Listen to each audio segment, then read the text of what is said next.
С начала 2023 года было зафиксировано 115 обращений в ожоговый центр. Специалисты отмечают, что чаще всего причиной обморожений становятся легкая одежда, злоупотребление спиртными напитками, несчастные случаи в быту и происшествия на дорогах. Если вы получили отморожение, то вам в первую очередь, конечно, нужно найти теплое помещение. При отморожении конечностей ни в коем случае нельзя делать растирание, какие-то грубые механические воздействия на отмороженную конечность делать, так как это вызывает разрушение сосудов, которые уже замерзли. Да? Отогреваться нужно постепенно.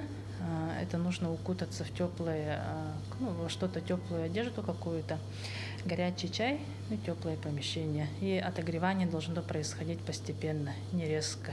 То есть не надо в горячую воду конечности погружать.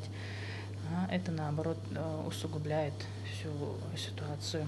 Во избежание несчастных случаев следует придерживаться простых мер безопасности. Быть внимательным, осторожным, смотреть, слушать прогноз погоды, и без прогноза, понятно, одеваться тепло.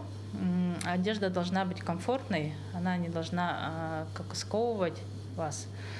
Обувь, особенности это относится к обуви. Обувь не должна быть четко по размеру быть, да? Она немножко свободная, чтобы какое-то немножко пространство в обуви еще оставалось. Если вы стали свидетелем несчастного случая на морозе, окажите первую помощь пострадавшему, следуя инструкциям врачей, а также сообщите по единому номеру 112 для вызова экстренных оперативных служб. Алексей Захаров, Павел Пахомов, Якутск.